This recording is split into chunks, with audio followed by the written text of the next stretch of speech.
आज अपना lecture number 12 start करते हैं। लास्ट क्लास में हम लोग कर रहे थे इंडक्टिव इफेक्ट की बात हुई थी। पहला इफेक्ट किया था हमने इंडक्टिव इफेक्ट। अब इसके थोड़े से एप्लीकेशन देखते हैं, कहां कहां पे हम लोग इसको यूज कर सकते हैं, कहां कहां इसको अप्लाई किया जा सकता। एप्लीकेशन देखते हैं। लास्ट क्लास में कार्बोकेटाइन की स्टेबिलिटी देखी थी, 3 डिग्री 2 डिग्री 1 डिग्री में 3 डिग्री सबसे ज्यादा था। पहला पॉइंट था कार्बोकेटाइन स्टेबिलिटी देखी थी हमने इस इफेक्ट को यूज करके, और हमने देखा था 3 डिग्री कार्बोकेटाइन ज्यादा स्टेबल है in comparison to 2 degree, in comparison to 1 degree carbocation, है ना। सेकेंड पॉइंट हम लोग देख रहे हैं, जैसे मान लीजिए कि आपको कोई एसिड की स्ट्रेंथ को कंपेयर करना है, एसिडिक स्ट्रेंथ कंपेयर करनी है।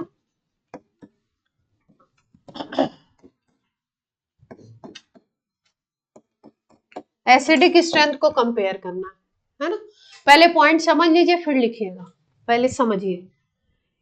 ऑर्गेनिक में लिखना इतना इंपॉर्टेंट नहीं है, आपको इसलिए बोला जाता है क्योंकि कई बार क्लास में अगर टीचर बोल देता है कि आप लिखो ही नहीं, तो आपका पेन नहीं चलता है, तो आपका ध्यान यहाँ ना होके कहीं और चला जाता है, इसलिए लिखने को हम बोलते हैं। पर प्रायोरिटी इस पे है कि लिखा हुआ मटेरियल आपको ऑनलाइन बुक्स में सब कुछ हर जगह मिल जाएगा, तो आप पहले बात को समझिए।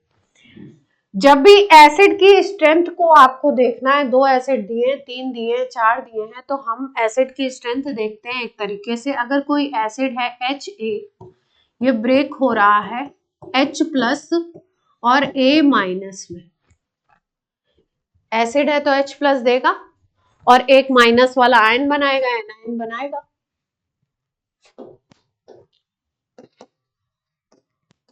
तो एसिड में क्या कैरेक्टर होता है, H प्लस देना, यानी कि वो अच्छा एसिड होगा जिसका A माइनस स्टेबल बनेगा। स्टेबल बनने का मतलब समझ रहे हैं, अगर ये A माइनस स्टेबल बन रहा है, इसका मतलब ये जल्दी से H प्लस से रिएक्ट करके HA नहीं बनाएगा, क्योंकि एसिड की क्या टेंडेंसी है, एसिड का मतलब वो अच्छा एसिड है वो जो ज्यादा H प्लस देता रहे बार बार। H प्लस और A माइनस अटैच होके HA ना बनाए, रिवर्सिबल रिएक्शन दिया है, लेकिन आप ये बोलेंगे कि 90% टाइम ये हो रहा हो कि HA जो है वो टूट करके H प्लस बना रहा है और A माइनस बना रहा है, और A माइनस अगर अपने आप में स्टेबल होगा तो वो H प्लस से दोबारा रिएक्ट करके HA नहीं बनाएगा। अच्छे एसिड का मतलब H प्लस दिखते रहे आपको सोल्यूशन में। अगर ये अनस्टेबल होगा तो ये बार बार H प्लस से रिएक्ट करके HA बना लेगा, इसका मतलब वो एसिड वीक है। वीक एसिड का मतलब है, मोटी मोटी बात अगर याद रखनी है तो क्या याद रखेंगे, वीक एसिड का मतलब है जो एनायन बन रहा है वो लेस स्टेबल हो। और स्ट्रॉन्ग एसिड का क्या मतलब है, अगर कोई एसिड स्ट्रॉन्ग है, किसी को हम अच्छा एसिड बोल रहे हैं, गुड एसिड, तो उसका मतलब है A minus is highly stable.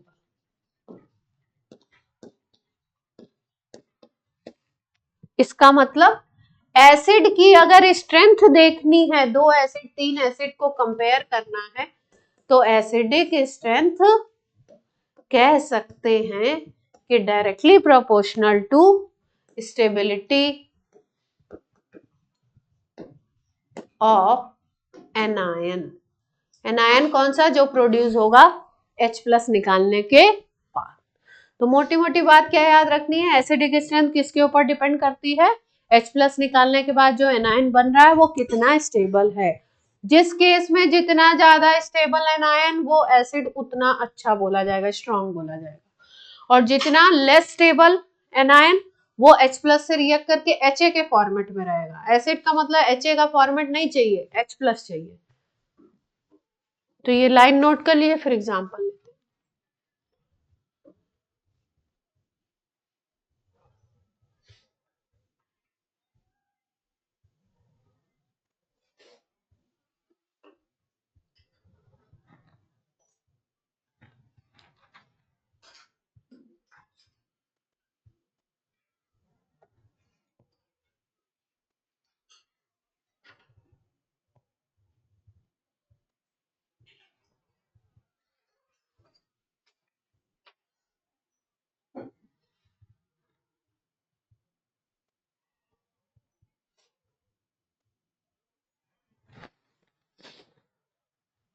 हो गया नोट?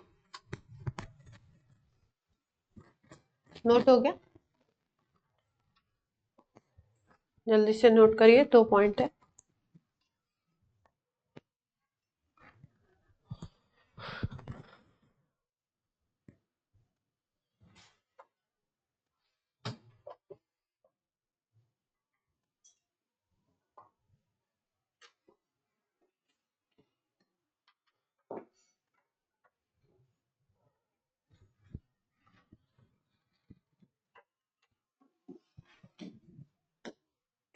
एग्जाम्पल लेते हैं इसका।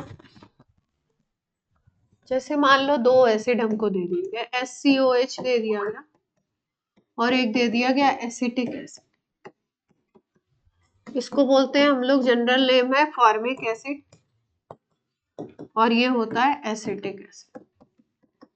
दोनों को कंपेयर करना है कि कौन ज्यादा अच्छा एसिड है ना, एसिडिक स्ट्रेंथ किसकी ज्यादा। तो SCOH को तोड़ो,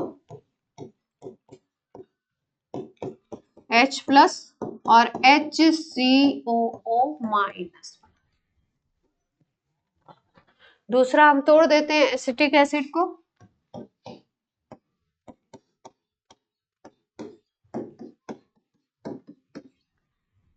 अब क्या करना है, इन दोनों के जो माइनस आयन बने उसकी स्टेबिलिटी को चेक करना है। ठीक, कैसे चेक करेंगे देखिए। पहले वाले में आयन बना है HCOO माइनस, COO माइनस पे माइनस चार्ज है, H जो होगा वो क्या होगा, प्लस आई माइनस आई दोनों की तरह काम करता है। और नीचे हम लोग देखते हैं CH3COO माइनस, यहाँ पे कैसा ग्रुप लगा हुआ है, प्लस आई ग्रुप। ये प्लस आई है तो इसका भी प्लस आई इफेक्ट देख लेते हैं। H जो लगा हुआ है ये कैसा है, प्लस आई ग्रुप, ये वाला H। यहाँ पे CH3 लगा है प्लस आई ग्रुप, यहाँ पे क्या लगा हुआ है, H लगा हुआ है। तो आपको पता है कि जब हम लोगों ने प्लस आई ग्रुप की स्ट्रेंथ देखी थी तो H हमेशा लास्ट में आता था। प्लस आई ग्रुप की जब स्ट्रेंथ देखी थी तो हमने देखा था कि मिथाइल की स्ट्रेंथ ज्यादा होगी और H की स्ट्रेंथ कम होगी। तो यानी कि मिथाइल जो होगा वो ज्यादा इलेक्ट्रॉन डोनेटिंग होगा, ज्यादा इलेक्ट्रॉन को पुश करेगा। किस तरफ पुश करेगा, COO माइनस की तरफ। तो यहाँ पे ऑलरेडी नेगेटिव चार्ज है, अब CH3 जो है और नेगेटिव चार्ज दे रहा है तो चार्ज बढ़ेगा, लेकिन यहाँ पे H देगा नेगेटिव चार्ज, H इलेक्ट्रॉन को पुश करेगा तो H इलेक्ट्रॉन को धक्का देगा, लेकिन धक्का देने की पावर किसकी ज्यादा है, पुश करने की पावर CH3 की ज्यादा है, तो ये नेगेटिव चार्ज इधर भेजेगा। पहले ही नेगेटिव चार्ज बैठा हुआ है और नेगेटिव चार्ज भेज रहे हो तो अनस्टेबल बनेगा सिस्टम। तो इसके केस में कम नेगेटिव चार्ज भेजा जाएगा क्योंकि H की पावर कम है, और CH3 के केस में ज्यादा नेगेटिव चार्ज भेजा जाएगा, तो ये सिस्टम ज्यादा अनस्टेबल बनेगा CH3COO माइनस का, और ये कम अनस्टेबल बनेगा। तो ओवरऑल में अगर स्टेबिलिटी देखेंगे तो किसकी ज्यादा हो जाएगी, पहले वाले की ज्यादा हो जाएगी। ठीक है, ये पॉइंट क्लियर है। तो CH3 भी भेजेगा इलेक्ट्रॉन और COO माइनस भी इलेक्ट्रॉन भेजेंगे। इलेक्ट्रॉन भेजेंगे तो जो माइनस चार्ज है वो क्या होगा, बढ़ेगा। CH3 के केस में ज्यादा माइनस चार्ज बढ़ेगा, H के केस में कम माइनस चार्ज बढ़ेगा। तो जहां पे चार्ज कम बढ़ेगा, चार्ज बढ़ रहा है तो अनस्टेबल, चार्ज घट रहा है तो स्टेबल। लेकिन पहले वाले केस में क्या होगा, माइनस चार्ज कम बढ़ेगा और नीचे वाले केस में माइनस चार्ज ज्यादा बढ़ेगा। अगर बात नहीं समझ आती है तो वैल्यू लेके देख लो। मान लो हम बोल देते हैं कि पहले यहाँ पे -6 चार्ज था, ये समझाने के लिए बात है, कोई वो नहीं है। पहले यहाँ पे -6 चार्ज था, अब हाइड्रोजन ने मान लो -1 चार्ज दे दिया और CH3 मान लो -2 चार्ज देता है, तो यहाँ पे ओवरऑल चार्ज -7 बनेगा, यहाँ पे कितना बन जाएगा, -8 बन जाएगा। तो अगर देखो चार्ज के टर्म्स में तो चार्ज कहाँ पे ज्यादा है, माइनस प्लस नहीं देखना है, कहाँ पे ज्यादा है, 8 वाले केस में ज्यादा है। तो जहाँ चार्ज ज्यादा वो कम स्टेबल है ना, अनस्टेबल, तो ये कम स्टेबल है, ये वाला सिस्टम लेस स्टेबल है। जो लेस स्टेबल है वो क्या होगा, बेकार एसिड होगा, और जो ज्यादा स्टेबल है वो क्या होगा, अच्छा एसिड होगा। क्लियर है बात? बोलिए बच्चा पार्टी, बात क्लियर है या नहीं? नहीं है तो बोलिए।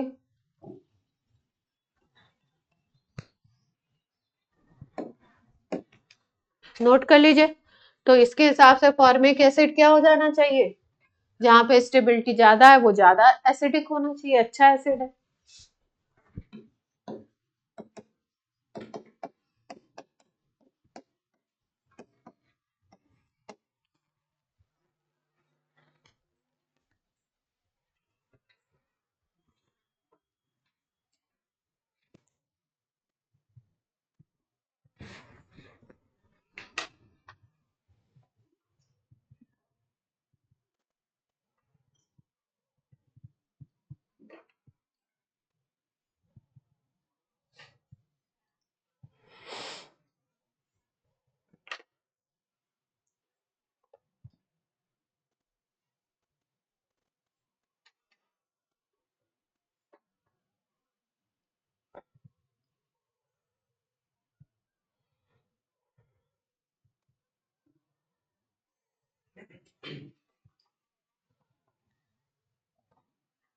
कोई समस्या? धीरे धीरे बिल्कुल छोटे छोटे एग्जाम्पल से समझा रहे हैं आपको। नोट हो गया सबका?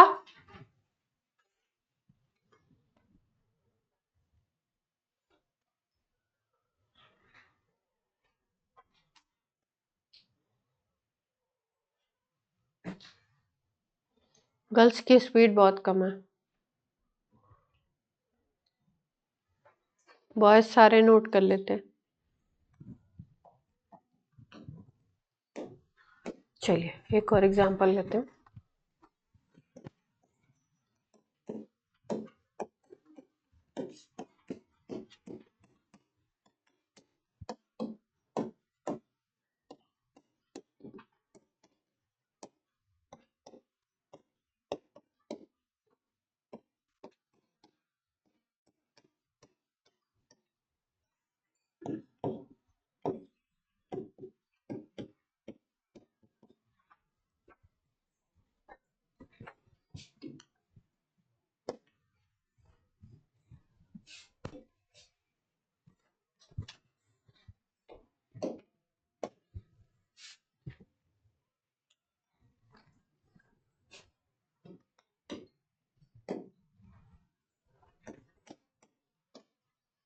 एसिडिक स्ट्रेंथ को कंपेयर करना है ABCD,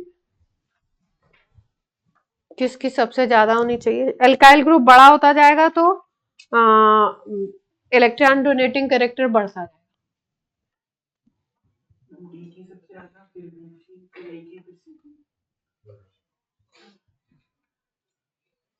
डी में H लगा हुआ है ना, देखते जाते हैं कौन कौन से ग्रुप लगे हैं। यहाँ पे H है, यहाँ पे इतना बड़ा सा एल्काइल है, यहाँ पे CH3 है, यहाँ पे CH3CH2 है। तो जिसमें सबसे बड़ा एल्काइल होगा वो नेगेटिव चार्ज ज्यादा भेजेगा, तो वो अनस्टेबल बनाएगा, यानी सबसे कम स्टेबल सिस्टम C का है ना।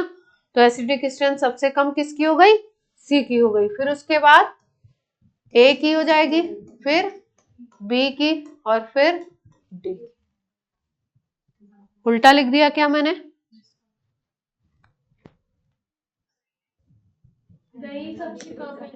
उल्टा लिख दिया ना?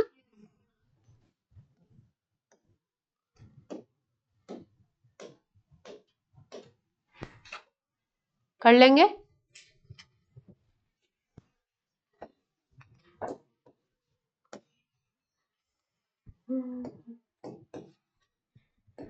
पॉजिटिव चार्ज इस कार्बन पे,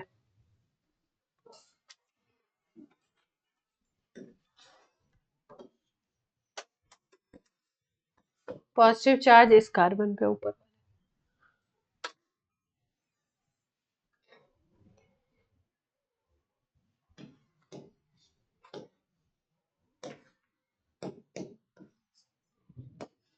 कार्बोकेटाइन की स्टेबिलिटी देखनी है, ठीक है। देखो ध्यान से, इसको A बोल दो, इसको B नाम दे दो, इसको इस कार्बोकैटायन को अगर देखो तो इधर से इलेक्ट्रॉन भेजा जा रहा है, इधर भी कार्बन चेन है, इधर से भी इलेक्ट्रॉन भेजा जा रहा है, इधर भी मिथाइल लगा हुआ कार्बन चेन है, इलेक्ट्रॉन भेजा जा रहा है, तीन तरफ से इलेक्ट्रॉन भेजा जा रहा है। तो तीन तरफ से इलेक्ट्रॉन भेज रहे हैं, पॉजिटिव चार्ज कम होने लगेगा धीरे धीरे, पॉजिटिव चार्ज कम यानी कि स्टेबिलिटी बढ़ने वाली है कार्बोकैटायन की, क्योंकि चार्ज कम होगा तो स्टेबिलिटी बढ़ेगी। यहाँ पे अगर देखो प्लस चार्ज पे तो कहाँ कहाँ से भेजा जा रहा है, ये बोल सकते हो कि पूरी एक कार्बन चेन बड़ी सी लगी हुई है, इससे भेजा जा रहा है। इस पॉजिटिव चार्ज को अगर देखो तो दो तरफ से इलेक्ट्रॉन आ रहा है इसमें, है ना। तो इधर कितने तरफ से आ रहे हैं इलेक्ट्रॉन पॉजिटिव चार्ज को, तीन तरफ से। इधर अगर बोलो तो ये एक बड़ा सा ग्रुप लगा हुआ है, ये एक तरफ से भेज रहा है। अगर इधर बोलो तो दो तरफ से, दो साइड से। तो सबसे ज्यादा स्टेबल कौन सा बनेगा, जिधर तीन तरफ से भेजा जा रहा है वही ना बनेगा ना, क्योंकि नेगेटिव पॉजिटिव चार्ज कम होता जाएगा सबसे ज्यादा, तो ए की सबसे ज्यादा स्टेबिलिटी होगी। फिर उसके बाद कौन आएगा, सी। फिर कौन आएगा लास्ट में, बी।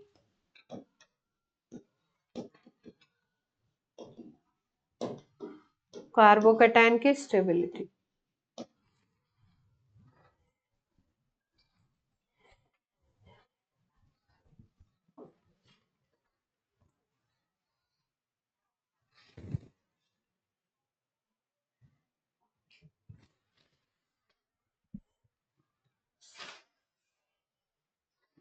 ये वाला जो एग्जाम्पल से था, इससे अपने को क्या पता लगा था, यहाँ पे प्लस आई ग्रुप छोटा सा था H, फिर एक प्लस आई ग्रुप आया CH3, फिर उसके बाद यहाँ पे दो आ गए, है ना, मतलब दो कार्बन के आ गए, ये आ गए, फिर उसके बाद तीन कार्बन का आ गया।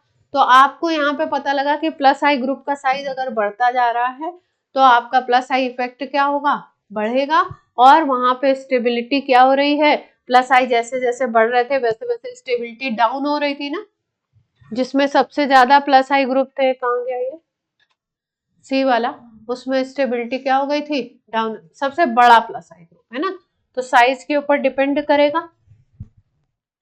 यहाँ पे हम लोगों ने बात करी तो यहाँ पे हमने बोला कि एक तरफ से कार्बन चेन थी, यानी प्लस आई ग्रुप, कार्बन चेन का मतलब प्लस आई ग्रुप, एक तरफ से, दो तरफ से, तीन तरफ से, तो कार्बोकैटायन की स्टेबिलिटी पे क्या इफेक्ट पड़ रहा है कि जितने ज्यादा प्लस आई ग्रुप लगे होंगे उतना ज्यादा स्टेबल बनेगा किसका सिस्टम, कार्बोकैटायन का।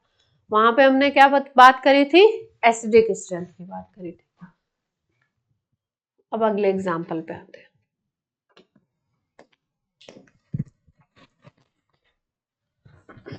जैसे मान लो कि कोई सिस्टम है, उस पे इस तरीके से लगा हुआ है,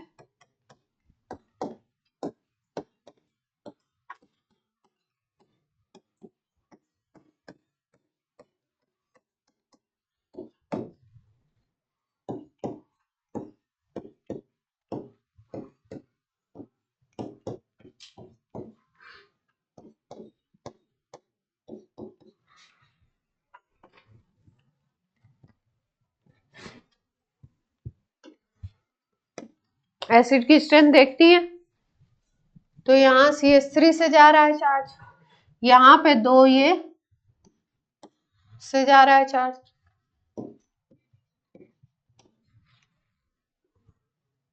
सबसे ज्यादा नेगेटिव चार्ज किस केस में भेजा जा रहा है, लास्ट वाले केस में। नेगेटिव चार्ज जितना भेजोगे इस पे नेगेटिव चार्ज बढ़ता जाएगा, चार्ज अगर बढ़ेगा तो अनस्टेबल बनेगा, जो माइनस वाला आयन है वो क्या बनेगा, अनस्टेबल। तो जितना अनस्टेबल बनेगा उतना ही एसिड क्या होगा, वीक। तो एनायन अगर अनस्टेबल है तो एसिड वीक है, अगर एनायन स्टेबल है तो एसिड क्या होगा, स्ट्रॉन्ग। तो क्या लगता है आपको, सबसे ज्यादा कौन सा हो जाएगा, ए, फिर उसके बाद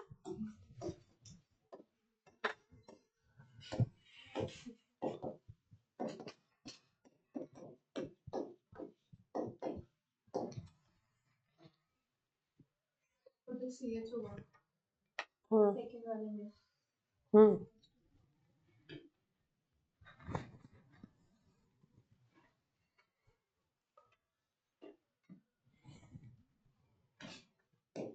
एक जनरल स्टेटमेंट लिखते हैं।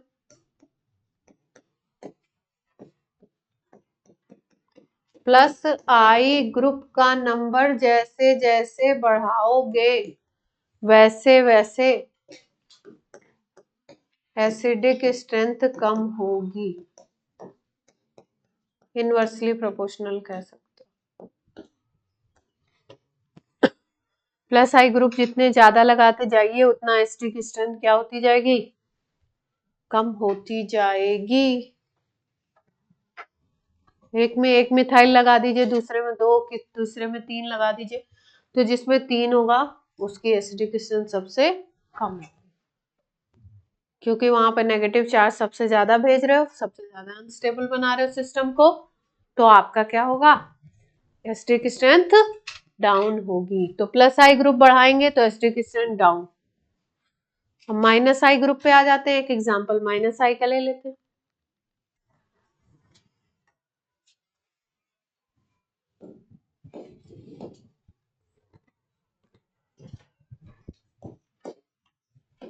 जैसे मान लो एक जगह आपने लगा दिया फ्लोरीन, एक जगह लगा दो क्लोरीन, एक जगह लगा दो ब्रोमीन, एक केस में लगा दीजिए आयोडीन। ठीक है, क्लोरीन, ब्रोमीन, आयोडीन, फ्लोरीन, ये सब जो होते हैं ये माइनस आई ग्रुप होते हैं, माइनस आई ग्रुप होते हैं। इनकी स्ट्रेंथ का ऑर्डर होता है फ्लोरीन की सबसे ज्यादा, फिर क्लोरीन, फिर ब्रोमीन, फिर आयोडीन, यानी कि इलेक्ट्रॉन खींचने वाले ग्रुप हैं। माइनस आई का मतलब क्या होगा, इलेक्ट्रॉन विड्रॉइंग है, इलेक्ट्रॉन अपनी तरफ पुल करेंगे। इलेक्ट्रोनेगेटिविटी भी फ्लोरीन की ज्यादा है,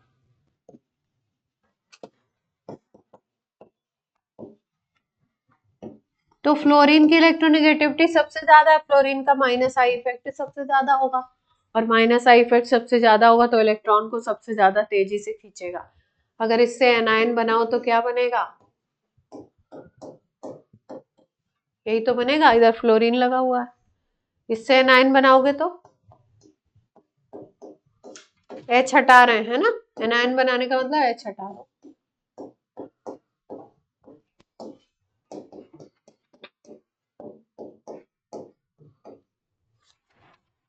फ्लोरीन क्या करेगा, अपनी तरफ इलेक्ट्रॉन को क्या करेगा, खींचेगा, क्लोरीन भी खींचेगा, ब्रोमीन भी खींचेगा, आयोडीन भी खींचेगा, लेकिन फ्लोरीन सबसे ज्यादा पावर से खींचेगा।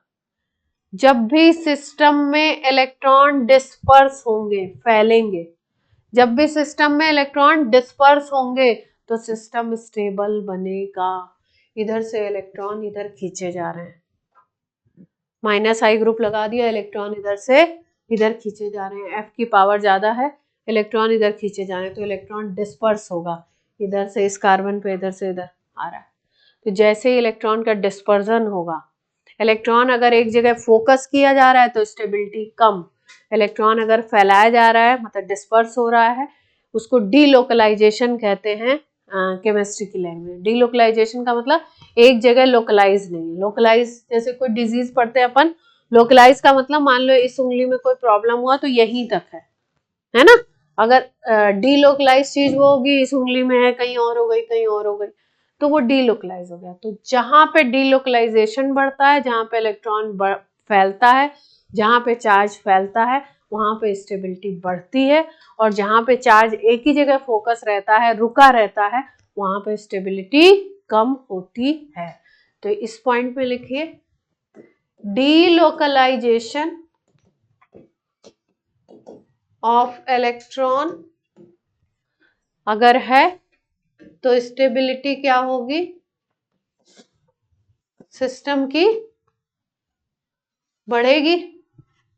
डीलोकलाइजेशन जितना ज्यादा, यानी कि इसको डिस्पर्सल भी कह सकते हैं।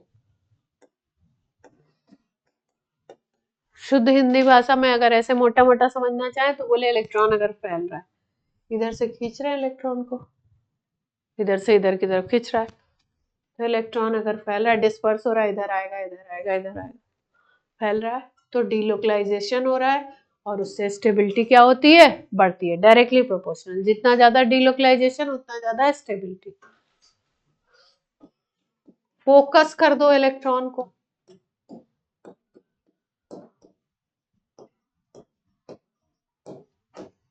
एक ही जगह रोको, फोकस करने को बोलते हैं लोकलाइज कर देना। तो क्या होगा, स्टेबिलिटी डाउन हो जाएगी, यानी इनवर्सली प्रोपोर्शनल।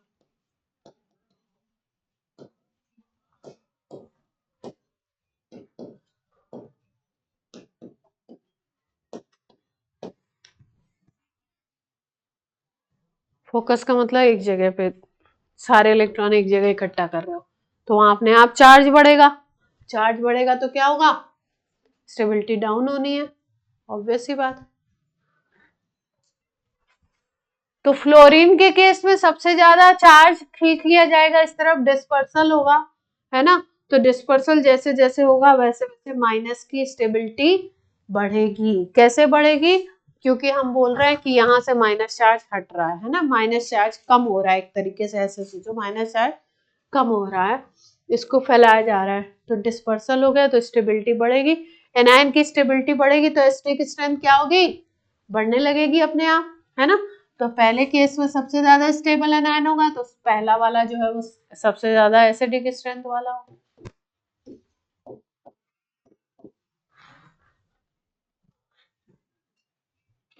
माइनस आई ग्रुप की स्ट्रेंथ जैसे जैसे बढ़ती है वैसे वैसे एसिड की स्ट्रेंथ बढ़ती है, ऐसे भी याद रख सकते हैं। इसमें सबसे तगड़ा माइनस आई ग्रुप लगाया है, चारों में सबसे तगड़ा ये, फिर ये, फिर ये। जहां माइनस आई ग्रुप सबसे तगड़ा वाला वहां पे एसिडिक स्ट्रेंथ सबसे ज्यादा। प्लस आई ग्रुप जहां पे सबसे वीक वहां पे एसिडिक स्ट्रेंथ सबसे ज्यादा। प्लस आई के इनवर्सली, माइनस आई के डायरेक्टली। नोट के लिए एग्जांपल ये,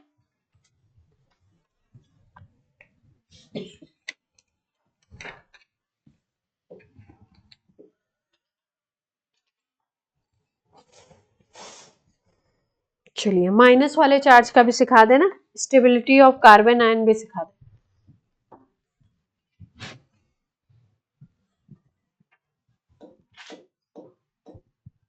तो इसमें हम लोगों ने क्या क्या सीखा, कार्बोकेटाइन की स्टेबिलिटी के एग्जांपल सीखे, और एसिडिक स्ट्रेंथ की स्टेबिलिटी, एसिडिक स्ट्रेंथ मतलब कैसे बढ़ेगी कैसे घटेगी ये सीखा।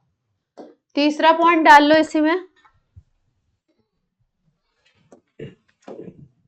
Stability of carbon ion.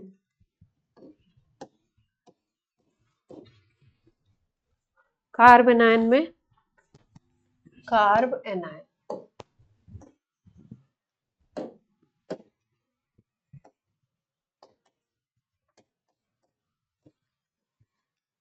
Stability of carbon ion.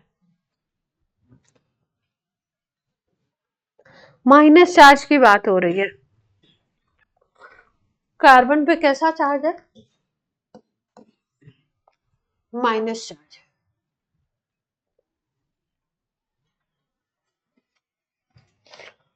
अब देखो यहां पे अगर तुम प्लस आई ग्रुप लगा देते हो, क्या लगा दो,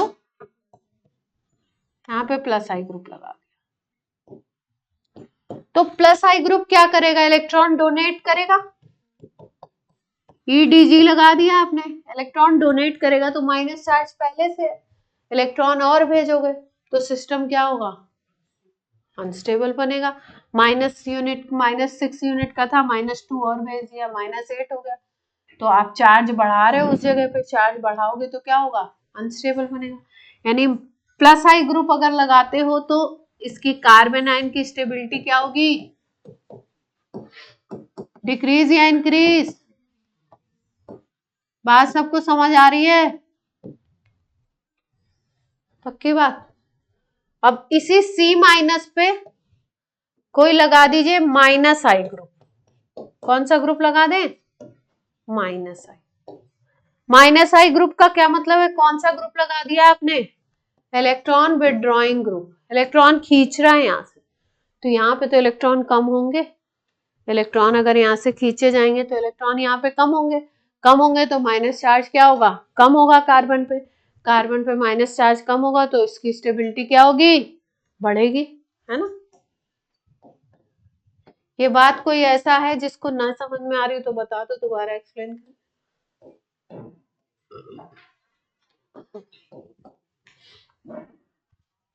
सिस्टम पे चार्ज बढ़ाओगे तो क्या होगा, अनस्टेबल, सिस्टम पे चार्ज कम करोगे तो स्टेबल।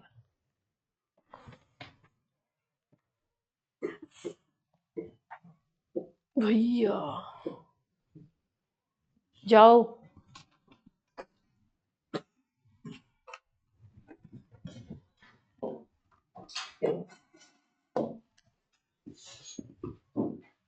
एग्जाम्पल ले लेते हैं।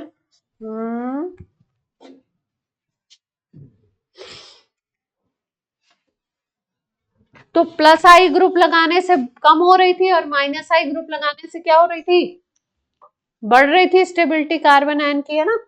तो ऐसे अब इसी को क्या दोबारा लिखें, ठीक है, एग्जाम्पल एक ही बात को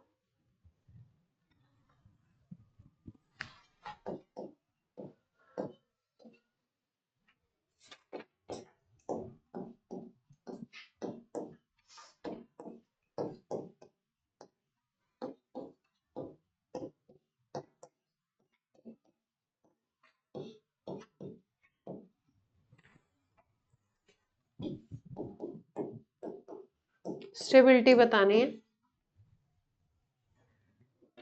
कार्बन आयन की स्टेबिलिटी देखनी है। प्लस आई ग्रुप लगाए गए, मिथाइल क्या होता है, प्लस आई, प्लस आई से डिक्रीज होगा, तो पहले केस में एक ही प्लस आई है, दूसरे केस में पहले से माइनस चार्ज है, दो तरफ से और इलेक्ट्रॉन भेज रहे हो। यहाँ पे कितने तरफ से भेज रहे हैं, तीसरे वाले में तीन तरफ से भेज रहे हैं, और इलेक्ट्रॉन यहाँ पे फोकस हो रहा है, मतलब पहले से ही माइनस चार्ज था और भेजते जा रहे हैं, तो अनस्टेबल बनेगा, है ना। तो ए सबसे ज्यादा स्टेबल, बी उससे कम, सी सबसे।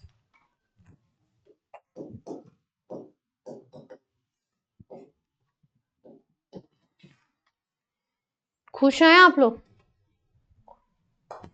कोई इस आंसर का जवाब यस नहीं कहता। तो धीरे धीरे तो पढ़ा रहे हैं इजी इजी वे में, छोटे छोटे एग्जांपल्स के साथ, फिर भी नहीं खुश हैं तो बड़े पढ़ा देते हैं, बड़े एग्जाम्पल पढ़ा दें। चलिए अब देखो, किसी भी सिस्टम की स्टेबिलिटी जो है ना, उसकी रिएक्टिविटी के अपोजिट होती है। जो सिस्टम जितना ज्यादा स्टेबल होगा वो रिएक्शन नहीं करना चाहे, तो यानी कि स्टेबिलिटी और रिएक्टिविटी कैसे चलते हैं, अपोजिट चलते हैं। तो अगर कार्बोकेटाइन की स्टेबिलिटी आपने पता लगा ली तो आप रिएक्टिविटी का ऑर्डर भी बता सकते हैं। जो सबसे ज्यादा स्टेबल होगा वो कम रिएक्टिव होगा, और जो कम स्टेबल होगा वो क्या होगा, ज्यादा रिएक्टिव होगा। जैसे यही ए बी सी यही एग्जाम्पल दिए जाए और बोले कार्बन आयन कौन सा ज्यादा रिएक्टिव है, कौन सा कम रिएक्टिव है, तो जिसकी स्टेबिलिटी ज्यादा थी वो कम रिएक्टिव हो जाएगा। तो अपोजिट कर सकते हैं आप इसी में। अगर आपको लिखना हो रिएक्टिविटी ऑर्डर तो क्या लिखेंगे, अपोजिट कर दीजिए। सी की रिएक्टिविटी सबसे ज्यादा होगी क्योंकि ये सबसे कम स्टेबल है, तो जल्दी रिएक्ट करना चाहेगा, ठीक है। इस पॉइंट में हमारे पास जगह नहीं है तो हम इधर लिख दे रहे हैं, आप नीचे लिख लीजिएगा रिएक्टिविटी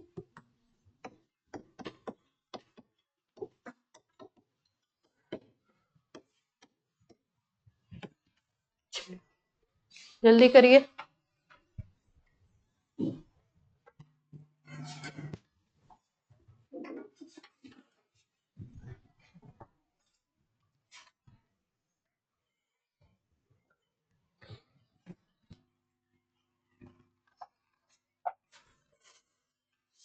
हो गया, अगले एग्जाम्पल पे आए।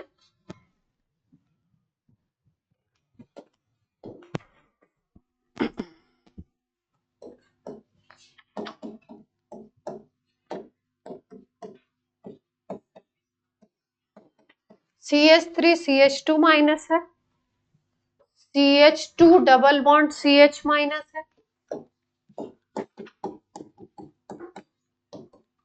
और एक है आपका CH triple bond C minus.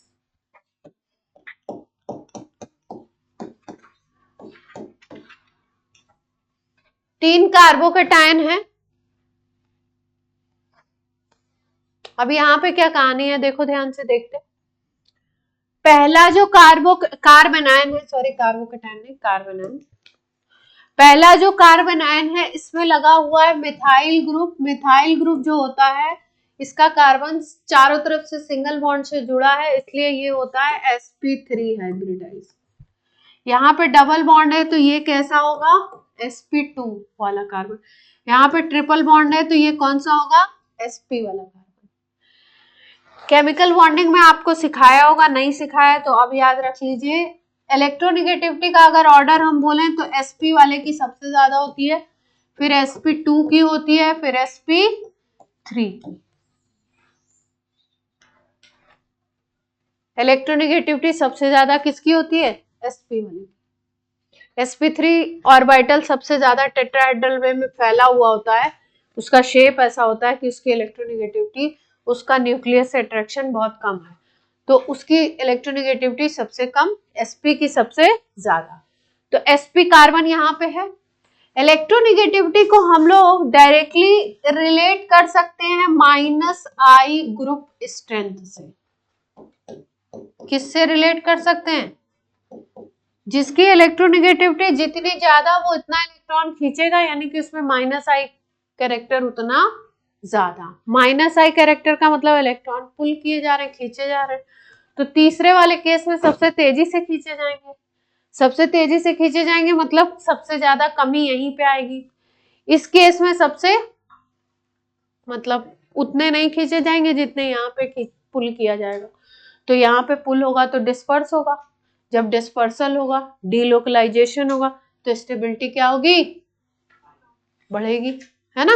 Electron यहाँ से यहाँ इधर खींचा जा रहा है, यहाँ सबसे तेजी से, इससे कम यहाँ, इससे कम यहाँ। तो जहां -I ग्रुप ज्यादा, जहां पे -I कैरेक्टर ज्यादा, वहां पे स्टेबिलिटी क्या हो जाएगी कार्बन आयन की, ज्यादा हो जाएगी ना। इस केस में अगर हम देखें तो इसमें क्या दिख रहा है हमको कि C वाला सबसे ज्यादा, फिर B, फिर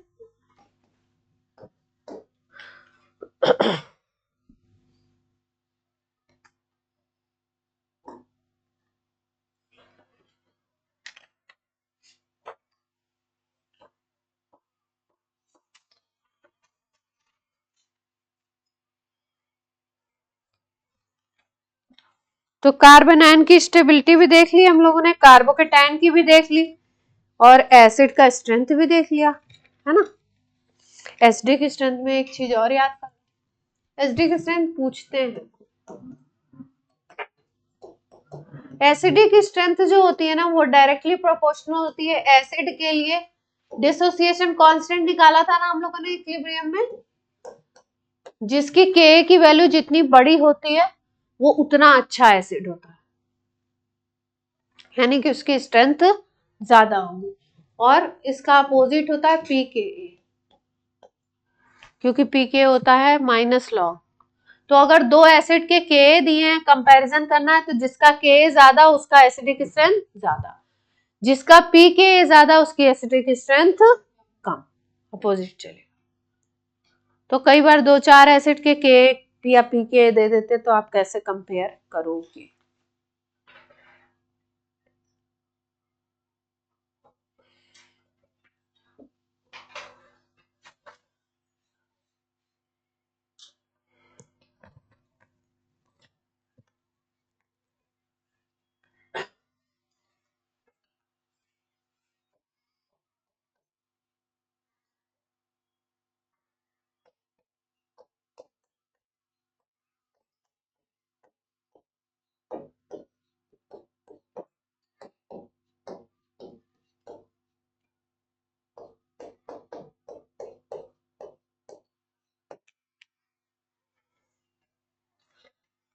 फ्लोरीन लगाया है,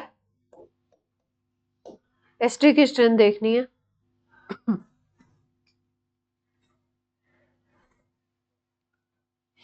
कार्बन की चेन है, कार्बन की चेन में क्या लगा हुआ है? फ्लोरीन लगा हुआ है। फ्लोरीन कैसा ग्रुप है?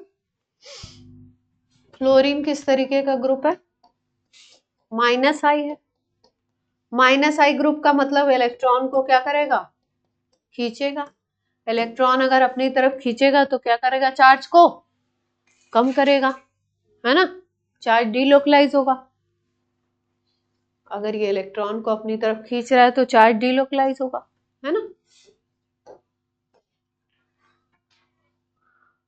बात ये समझ में आ रही कुछ?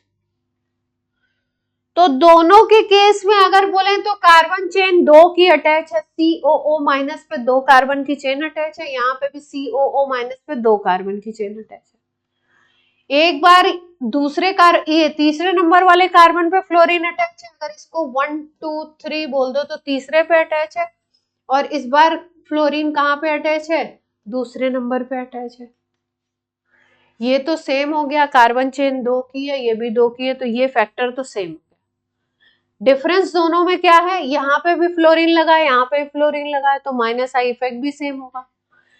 एक बार फ्लोरीन COO माइनस के जस्ट एडजेसेंट कार्बन पे, और एक बार फ्लोरीन COO माइनस के एक एडजेसेंट पे नहीं है, उसके बगल वाले कार्बन पे। तो हमने सीखा है कि जो आई इंडक्टिव इफेक्ट होता है वो डिस्टेंस डिपेंडेंट है। इंडक्टिव इफेक्ट क्या है? डिस्टेंस डिपेंडेंट है। मतलब डिस्टेंस अगर कम है तो इंडक्टिव इफेक्ट ज्यादा है। डिस्टेंस अगर कम है यानी कि ग्रुप अगर पास में अटैच है तो इंडक्टिव इफेक्ट ज्यादा होगा। जैसे हम लोग बोलते थे कि C3 कार्बन पे इंडक्टिव इफेक्ट सबसे कम, C2 पे उससे कम, C1 पे सबसे ज्यादा। इंडक्टिव इफेक्ट डिस्टेंस के ऊपर डिपेंड करता है। ग्रुप जितना इंडक्टिव ग्रुप जितना पास लगा होगा उतना उसका इफेक्ट ज्यादा होगा। तो पहले वाले केस में कहां पे लगा हुआ है? 1 2 3 तीसरे कार्बन पे, और बी वाले केस में कहां पे लगा हुआ है? दूसरे कार्बन पे। तो फ्लोरीन का इंडक्टिव इफेक्ट ज्यादा कहां पे होगा? यानी इलेक्ट्रॉन ज्यादा तेजी से कहां पे खींचेगा? दूसरे वाले पे। ज्यादा तेजी से खींचेगा तो क्या होगा? आपका डिस्पर्सल ज्यादा तेज होगा। ज्यादा तेज डिस्पर्सल तो स्टेबिलिटी क्या होगी? माइनस आयन की बी वाले केस में ज्यादा होगी और ए वाले केस में उससे कम हो जाएगी। तो यानी कि माइनस आई ग्रुप की स्ट्रेंथ के ऊपर भी डिपेंड करता है, और अगर सेम ग्रुप लगा दिया आपने तो उसकी डिस्टेंस के ऊपर भी। जो पास है वहां पे उसका इफेक्ट ज्यादा है, और जो दूर है वहां पे इफेक्ट उसका कम है। 3 कार्बन के बाद इफेक्ट खत्म ही हो जाता है। आपको सिखाया है कि इंडक्टिव इफेक्ट कहां तक मेजर करते हैं? C1 C2 C3। तो आंसर बता दीजिए, किसकी एस्टिक स्ट्रेंथ ज्यादा होगी? बी की एस्टिक स्ट्रेंथ क्या हो जाएगी? ए के कंपैरिजन में ज्यादा।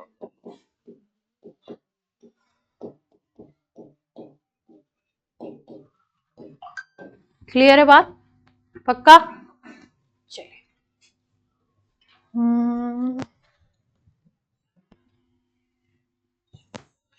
नोट कर लिए?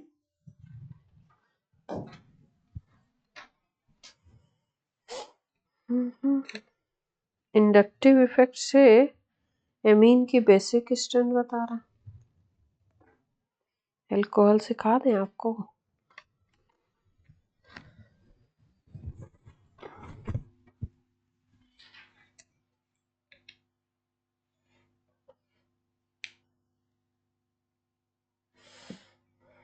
चलो 12th में सिखा देंगे, एमीन वाले चैप्टर में तो सिखाने पड़ेगा। कुछ अल्कोहल दिए हैं, अल्कोहल में एसिडिक कैरेक्टर होता है बहुत कम। कुछ अल्कोहल दिए हुए हैं, उनका एसिडिक स्ट्रेंथ देखना, कंपेयर करना चाहते हैं ना। 2-3 एग्जांपल लेते हैं। CH3OH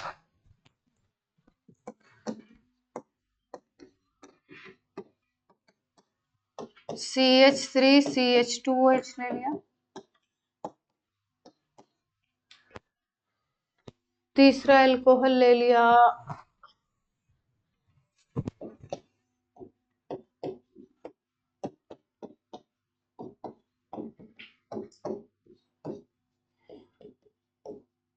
चौथे में 3 मिथाइल लगा दिया।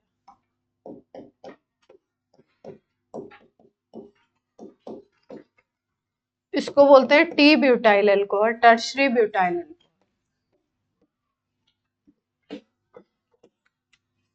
इसको बोलते हैं आइसोप्रोपाइल अल्कोहल।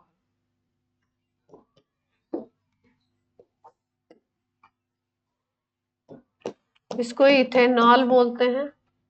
शराब जो लोग पीते हैं, हिंदी में बोलते क्या बोलते हैं? हिंदी में, हिंदी पोएट क्या बोलते हैं शराब को? पता नहीं, बोलेंगे हम तो इंग्लिश मीडियम में, आप क्या?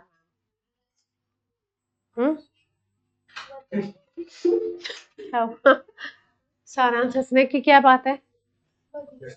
मानसी ने लिखा है मदिरा, मदिरा बोलते हैं। हाँ सही है, मानसी ने सही लिखा है।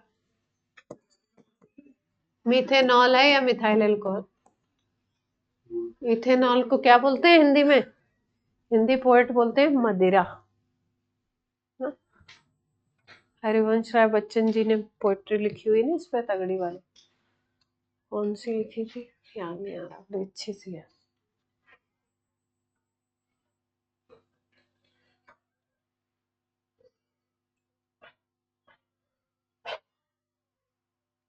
पढ़ो थोड़ा, दुनिया में भी क्या होता है वो भी तो जानो तुम लोग।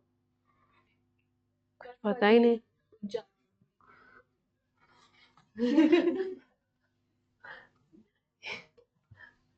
क्या नाम है तुम्हारा? तो नाम भी भूल जाती हूँ मैं बार बार।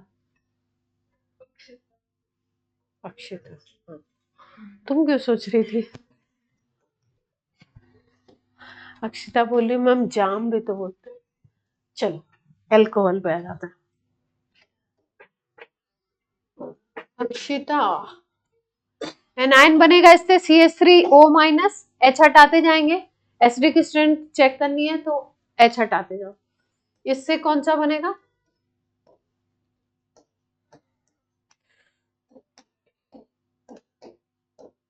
पहले एनायन बना लो, फिर देखते हैं एसिडिक।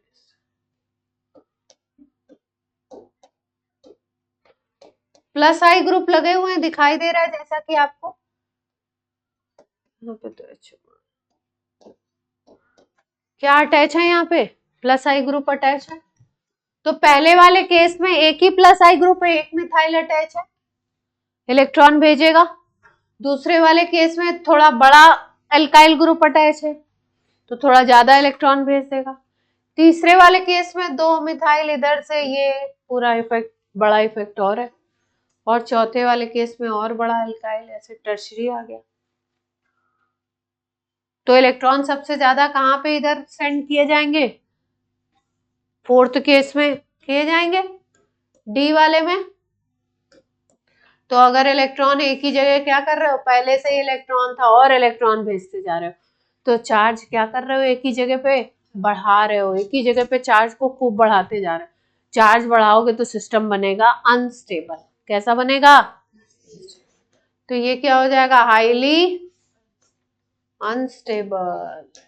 और इस अगर स्टेबल नहीं है सिस्टम तो क्या होगा, एसिडिक स्ट्रेंथ कम हो जाएगी। माइनस वाला आयन अगर स्टेबल नहीं है तो एसिडिक स्ट्रेंथ क्या हो जाएगी, कम हो जाएगी। तो एसिडिक स्ट्रेंथ का ऑर्डर कैसा आएगा, ए का सबसे ज्यादा, फिर बी का, फिर सी का, फिर डी का। किसी को कोई दिक्कत हो तो बोलिए, नहीं हो तो चुपचाप बैठिए।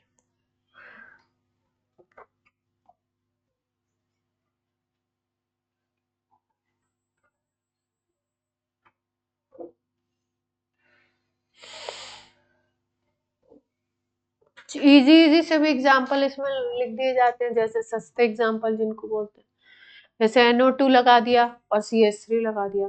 NO2 तो माइनस आई है ना, एक ही CO- पे एक एग्जाम्पल में NO2 लगा दिया और एक जगह क्या लगा दिया, CH3 लगा दिया। NO2 तो इलेक्ट्रॉन खींचेगा और CH3 क्या करेगा, इलेक्ट्रॉन भेजेगा उसकी तरफ, इलेक्ट्रॉन भेजेगा तो अनस्टेबल बनाएगा, तो एसिडिक की स्ट्रेंथ कम होगी। और NO2 अलग अलग लगा दिया तो NO2 क्या करेगा, इलेक्ट्रॉन को खींचेगा अपनी तरफ, तो डिस्पर्स कराएगा, डिस्पर्स जैसे ही कराएगा वैसे स्टेबिलिटी अपने आप क्या हो जाएगी, बढ़ जाएगी एसिड उसकी एनायन की, और एनायन की स्टेबिलिटी बढ़ेगी तो एसिडिक की स्ट्रेंथ अपने आप क्या होगी, बढ़ेगी।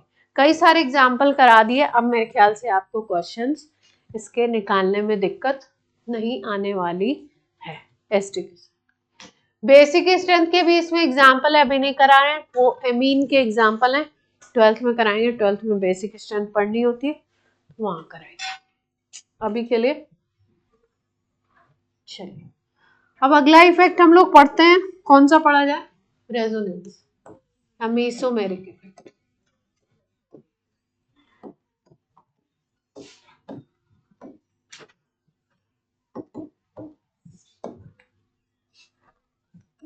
रेजोनेंस और मेसोमेरिक, रेजोनेंस तो सबको समझ में ही आता है नहीं आता है। हमारे 12th में एक लड़का वो बोलता है, क्या बोलता है, रेजोनेंस को बोलता है रोजोनेंस। मैम वो रोजोनेंस हो गया है यहाँ पे, रोजोनेंस रेजोनेंस। रेजोनेंस में क्या होता है, बेसिक फिनोमेनन आप बॉन्डिंग में पढ़ चुके हैं, क्या था,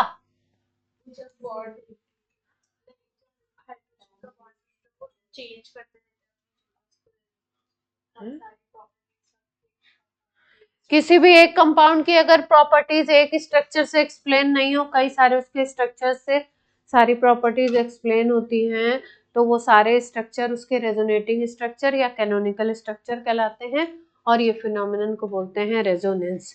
जिसके जितने ज्यादा कैनोनिकल स्ट्रक्चर होंगे, किसी के कैनोनिकल स्ट्रक्चर 2 हैं, किसी के 3 है, किसी के 5 है, किसी के 7 है, जिसके जितने ज्यादा कैनोनिकल स्ट्रक्चर बनेंगे वो सिस्टम उतना ज्यादा स्टेबल होगा, यानी कि स्टेबिलिटी का लेना देना होता है रेजोनेंस से, रेजोनेटिंग स्ट्रक्चर ज्यादा तो स्टेबिलिटी ज्यादा। तो बेसिक रेजोनेंस आप पढ़ चुके हैं, तो हम यहाँ पे थोड़ा सा उसके आगे से चलते हैं, तो आप बोलेंगे रेजोनेटिंग स्ट्रक्चर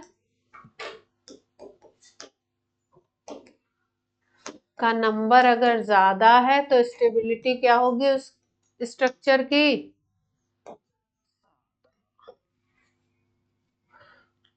कोई ऐसा केस देखिए जिसमें रेजोनेंस हो रहा है, कोई ऐसा केस देखिए जिसमें रेजोनेंस नहीं हो रहा है, तो स्टेबिलिटी किसकी ज्यादा होगी, जहां पे रेजोनेंस हो रहा है।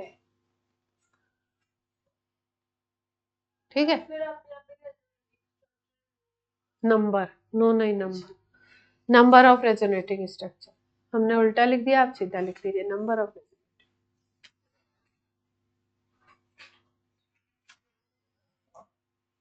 चलिए इसके एग्जाम्पल करते हैं। प्राइम इंपॉर्टेंट क्या है, एग्जाम्पल, क्या क्या कहाँ कहाँ पे इस इफेक्ट को यूज कर रहे हैं, कैसे कैसे इस इफेक्ट को यूज कर रहे हैं। तो अभी क्योंकि हमने एसिडिक स्ट्रेंथ पढ़ी है, तो उसके साथ साथ एसिडिक स्ट्रेंथ का एक अच्छा सा एग्जाम्पल यहाँ पे पढ़, बहुत ही सुंदर बढ़िया एग्जाम्पल है, क्वेश्चन फॉर्मेट में बता देते हैं। Why phenol is more acidic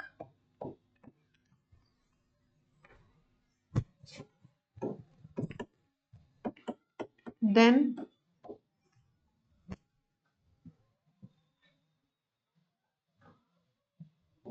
alcohol. ये खिड़की बंद कर दीजिए आप लोग, किसने खोली थी, बंद करिए।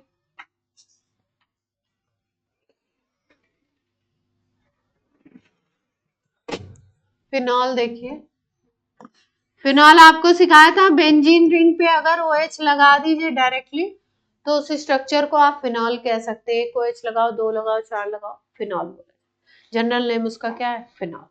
अल्कोहल कोई भी एग्जांपल ले लीजिए, जैसे CH3OH ले लीजिए, बोल रहे हैं कि फिनॉल ज्यादा एसिडिक है इन कंपैरिजन टू अल्कोहल। क्यों, समझते हैं, दोनों से H+ निकालो, यहां से H प्लस, एनायन बनाओ। पहले केस में एनायन क्या बनेगा, दूसरे केस में एनायन क्या बनेगा, इस आयन को बोलते हैं फिनॉक्साइड आयन, फिनॉल से बनता है तो बोलते हैं फिनॉक्साइड आयन। क्या नाम दिया है, फिनॉक्साइड। दूसरे वाले को नाम देते हैं एल्कोक्साइड, बोलते हैं जनरल नेम, क्योंकि एक कार्बन है तो नाम क्या हो जाएगा, मेथॉक्साइड आयन।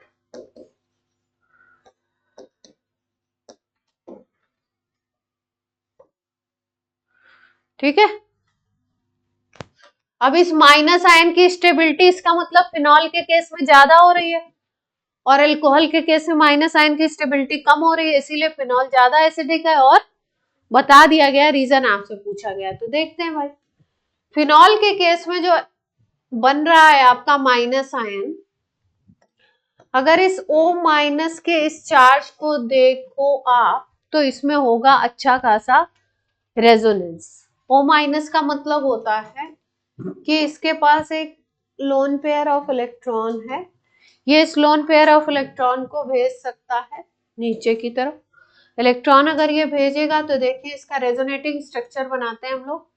आपको रेजोनेटिंग स्ट्रक्चर बनाना सिखाया कि नहीं, ऑक्सीजन के इलेक्ट्रॉन नीचे की तरफ चले गए, single bond converted into double bond, oxygen ने अपना इलेक्ट्रॉन भेजा इसलिए ऑक्सीजन पे आ जाएगा पॉजिटिव चार्ज, और यहाँ डबल बॉन्ड आ गया। जैसे ही यहाँ डबल बॉन्ड आएगा, इस कार्बन को अगर देखो तो इस कार्बन पे यहाँ 2 बॉन्ड, इधर 2 बॉन्ड और एक इधर सिंगल बॉन्ड। कार्बन कभी भी 5 बॉन्ड रखता ही नहीं है, जैसे ही 4 बॉन्ड होंगे उसके पास, वैसे ही वो क्या करेगा, इधर इस बॉन्ड के इलेक्ट्रॉन, इस डबल बॉन्ड के इलेक्ट्रॉन को इस पे भेजेगा, यानी यहाँ पे 2 इलेक्ट्रॉन आ जाएंगे। ये ऐसे का ऐसे ही रहेगा। ये बात सबको समझ आ रही है, बनाने आ रहा है। उसके बाद अगले रेजोनेटिंग स्ट्रक्चर में क्या करेंगे हम लोग, ये माइनस वाला यहाँ पे डबल बॉन्ड क्रिएट करेगा और ये इलेक्ट्रॉन यहाँ पे, तो अगला स्ट्रक्चर तुम्हारा ये बन जाएगा। यहाँ डबल पहले से था, यहाँ पॉजिटिव चार्ज पहले से है, यहाँ पे अब क्या आ जाएगा, माइनस चार्ज। तो पहला स्ट्रक्चर ये था, सेकंड ये हो गया, थर्ड स्ट्रक्चर ये है, फोर्थ स्ट्रक्चर में क्या होगा, ये माइनस चार्ज अब जाएगा यहाँ पे, ये डबल बॉन्ड आएगा इस सेंटर पे, 1 2 3 चलता है, 1 2 3 अगर इसको काउंट कर लो तो 1 पे इलेक्ट्रॉन है तो यहाँ डबल बॉन्ड क्रिएट करेगा, 2 वाला इधर 3 पे जाएगा, तो ये डबल बॉन्ड ऐसे का ऐसे, यहाँ पे O पे पॉजिटिव, और ये वाला आपका चार्ज यहाँ डबल बॉन्ड बना लेगा और यहाँ फोर्थ बन गया। इसके बाद क्या होगा, ये नेगेटिव चार्ज यहाँ डबल बॉन्ड क्रिएट करेगा, और जैसे ही यहाँ डबल बॉन्ड आएगा, 2 बॉन्ड इधर, 1 बॉन्ड इधर, 2 बॉन्ड इधर, तो 5 बॉन्ड हो जाएंगे। तो ये जो इलेक्ट्रॉन दिए थे ना, ये फिर से वापस चले जाएंगे। तो अगला स्ट्रक्चर, 5वां स्ट्रक्चर हम इधर बना रहे हैं, आप उसके आगे बनाएंगे। ये डबल, यहाँ पे डबल, और ये आपका जो डबल बॉन्ड था ये अब क्या हो जाएगा, खत्म हो जाएगा, पॉजिटिव चार्ज भी खत्म हो जाएगा। O पे बेसिकली 2 लोन पेयर होते हैं, तो एक लोन पेयर तो पड़ा है, एक लोन पेयर नीचे चला गया, 2 लोन पेयर होते हैं ऑक्सीजन पे।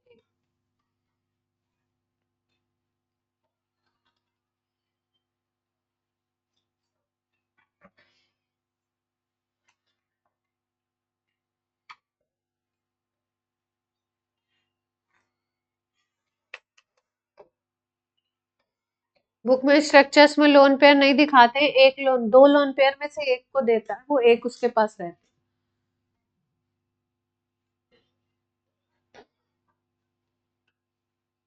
तो कितने रेजोनेटिंग स्ट्रक्चर बन गए इसके, 1 2 3 4 5, जबकि जो मिथॉक्साइड आयन है यहाँ पे कोई रेजोनेंस वगैरह नहीं होगा। रेजोनेंस की कंडीशन क्या होती है, pi sigma pi, pi sigma lone pair है ना, पाई सिग्मा, रेजोनेंस देखना है तो डबल बॉन्ड होना चाहिए, pi sigma free radical, pi sigma positive charge, pi sigma negative charge. Phenoxide में ये कंडीशन थी पाई सिग्मा नेगेटिव चार्ज की, तो यहाँ रेजोनेंस पॉसिबल है, जबकि अल्कोहल में रेजोनेंस पॉसिबल नहीं है। रेजोनेंस से स्ट्रक्चर को स्टेबिलिटी मिलती है। 5 रेजोनेटिंग स्ट्रक्चर बन रहे हैं फिनॉल के केस में, और यहाँ पे नो रेजोनेंस, कोई रेजोनेंस नहीं है। तो ये क्या होगा, लेस स्टेबल। और जब स्टेबिलिटी नहीं है तो एसिडिक स्ट्रेंथ क्या होगी, कम हो जाएगी। क्लियर है बात, नोट कर लीजिए जल्दी से। तो दो स्ट्रक्चर दिए हो जिसमें एक एनायन रेजोनेंस से स्टेबलाइज हो रहा हो, एक में रेजोनेंस ही नहीं है, तो क्या बोल सकते हैं,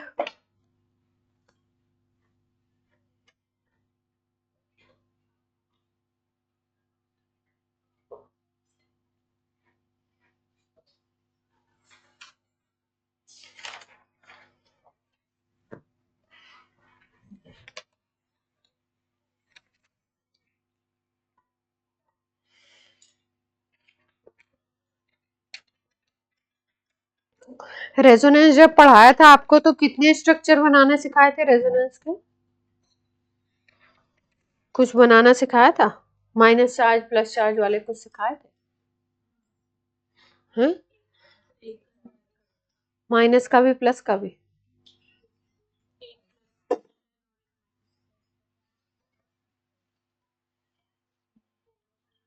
याद ही नहीं है किसी को कुछ।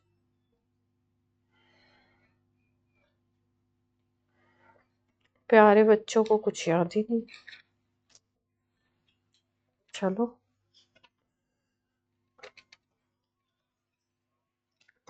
कुछ रूल्स लिखते हैं।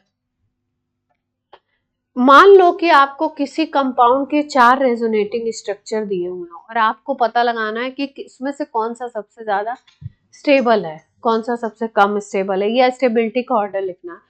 तो उसके लिए कुछ रूल्स हमें पता होने चाहिए। उन रूल्स की बेसिस पे हम लोग रेजोनेटिंग स्ट्रक्चर्स की स्टेबिलिटी को चेक करते हैं।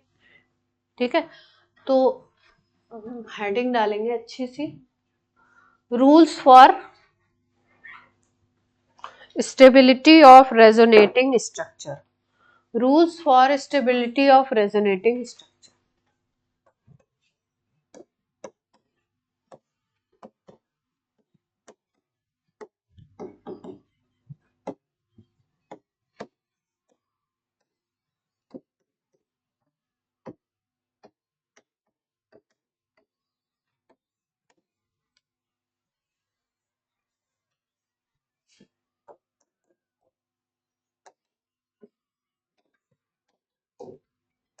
क्योंकि स्टेबिलिटी का आपको पता है बहुत ज्यादा इफेक्ट है। स्टेबिलिटी, अगर रिएक्टिविटी का क्वेश्चन निकालना है तो भी, स्टेबिलिटी पूछ रहे हैं तो भी, बहुत सारी जगह पे ये सब कॉन्सेप्ट काम आएंगे। तो एक, कितने रूल हैं, 4 या 5 है, ज्यादा नहीं है, चलिए कर लेते हैं। फर्स्ट रूल है आपका, more covalent bond in a structure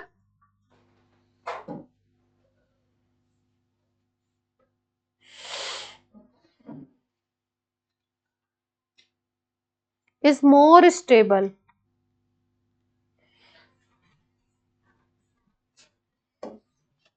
in structure, अगर स्ट्रक्चर में ज्यादा कोवेलेंट बॉन्ड है तो क्या होगा, वो ज्यादा स्टेबल। जितना ज्यादा बॉन्ड फॉर्मेशन होता है उतना ज्यादा एनर्जी जो होती है रिलीज होती है। तो बॉन्ड फॉर्मेशन में एनर्जी रिलीज होती जाती है तो सिस्टम की एनर्जी लो होती जाती है। एनर्जी और स्टेबिलिटी आपस में क्या होते हैं,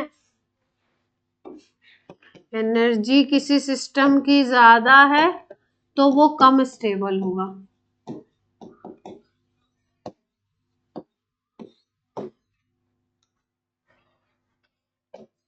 और रिएक्टिविटी, तीनों में रिलेशन है। अगर सिस्टम की एनर्जी ज्यादा तो स्टेबिलिटी कम, स्टेबिलिटी कम तो रिएक्टिविटी ज्यादा।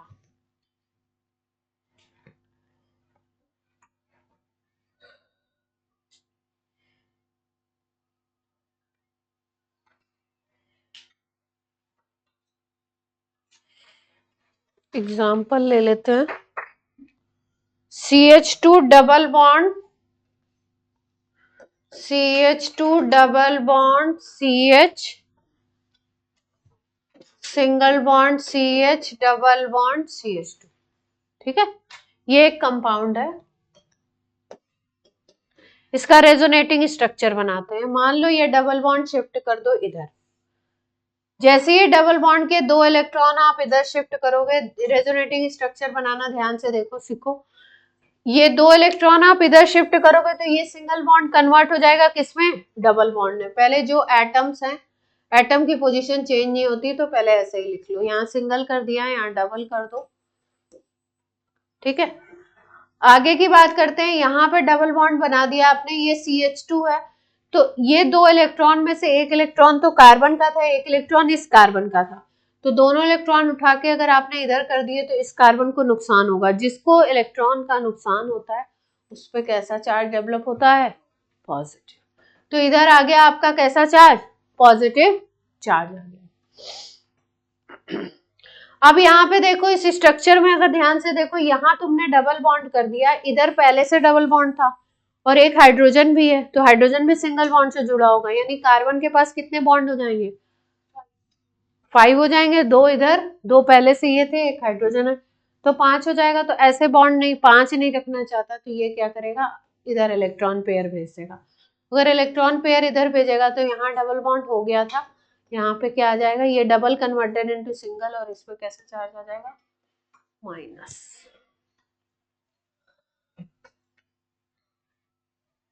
खुश है? पक्का? दूसरा स्ट्रक्चर ये बन गया।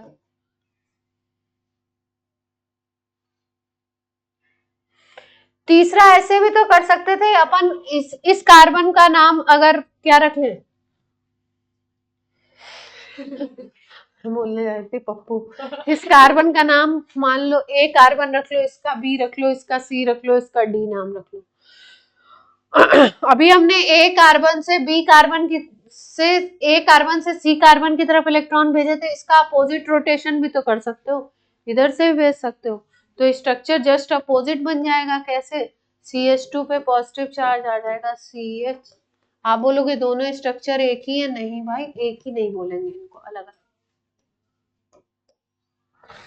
अगर सब कार्बन को नाम दे दो ABCD, तो एक बार A पे पॉजिटिव चार्ज था और D पे क्या था? नेगेटिव। अब की बार क्या कर दिया? A पे नेगेटिव कर दिया, D पे पॉजिटिव कर दिया, तो 3 रेजोनेटिंग स्ट्रक्चर बन गए। क्या बोलिए भैया? पक्का?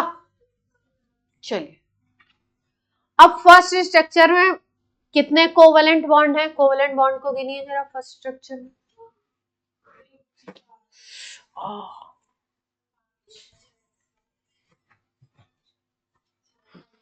बोलो भैया।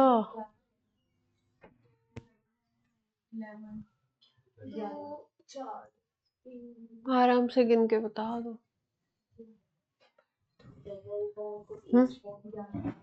11। 5 तो बीच में ही दिखाई दे रहे हैं, 2 हाइड्रोजन के हो गए, 3 इधर हो गए और 3 हाइड्रोजन के ये हो गए 6, तो 5 11 हो गए, है ना? दूसरे स्ट्रक्चर में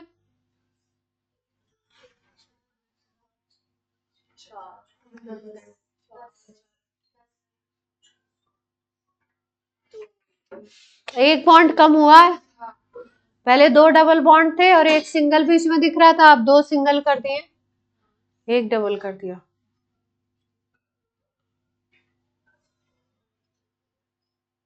दस होगा। तीसरे में भी इक्वल ही होंगे, है ना? तो स्टेबिलिटी अगर देखें इस तरीके से, तो इसमें 11 कोवेलेंट बॉन्ड है और इसमें कितने हैं?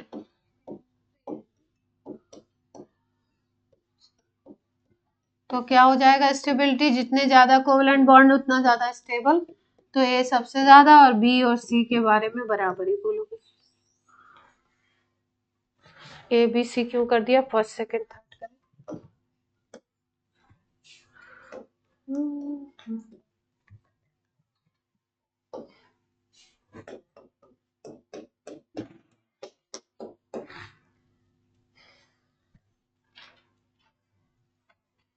ठीक है, सेकेंड पॉइंट लिखिए। कहाँ टाइम हुआ है?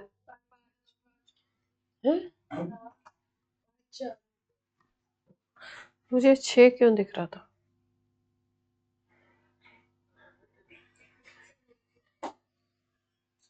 अरे मतलब मुझे कुछ और समझ आ रहा था, तो ऐसा लग रहा था 4 बज रहा है। तो अभी तो 5 ही बजे।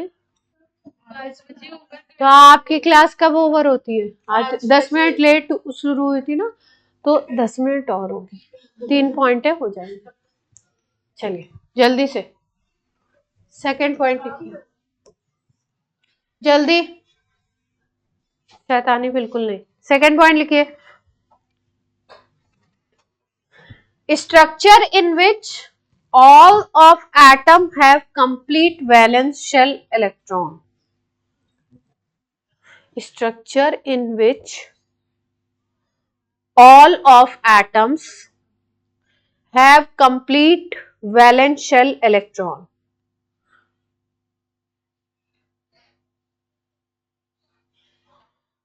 are highly stable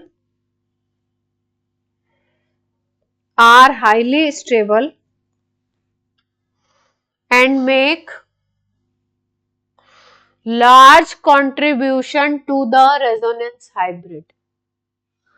Are highly stable and make large contribution to the resonance hybrid.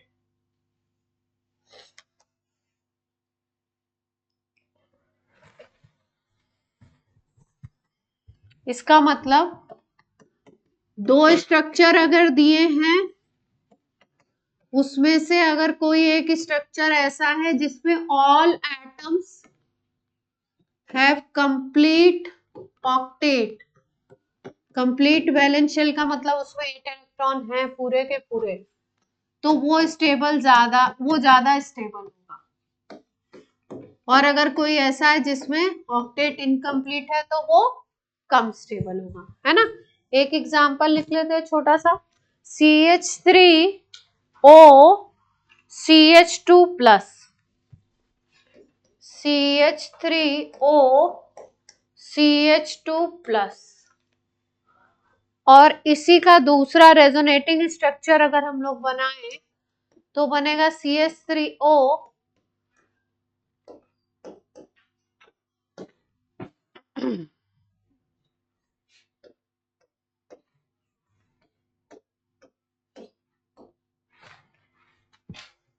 चलिए कौन सा ज्यादा स्टेबल होगा बताइए जरा सा।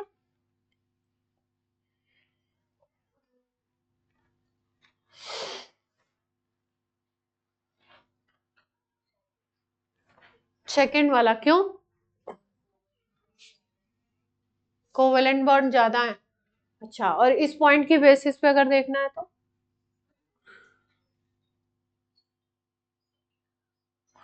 ऑक्टेट चेक करो जरा सबका।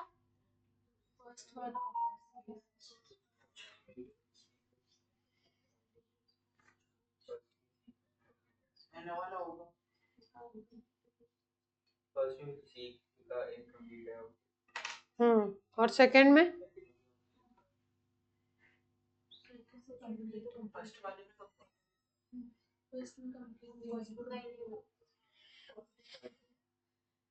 ध्यान से देखो भाई, उल्टा सीधा बता रहा है।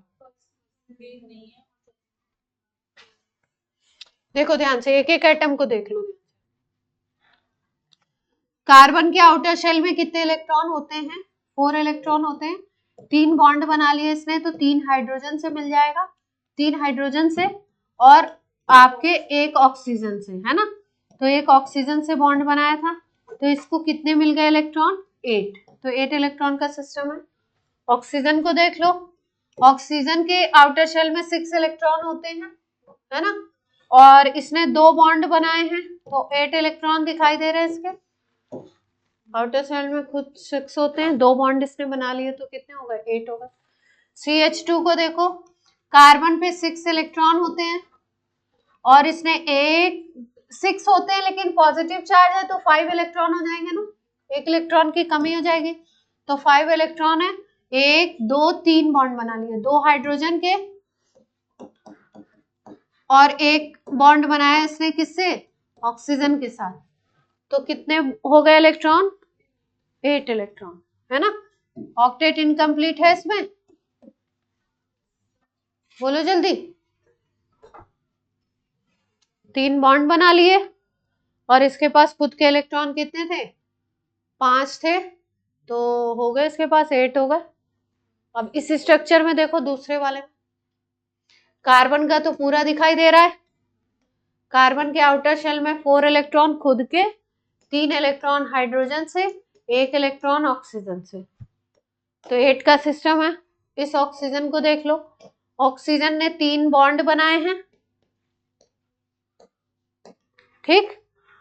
और आपका ऑक्सीजन के ऊपर आउटर शेल में 6 इलेक्ट्रॉन होते हैं, पर क्या हो रहा है, 5 का बन गया, तो सब तो पूरा ही दिख रहा है, क्या गलती हो रही है।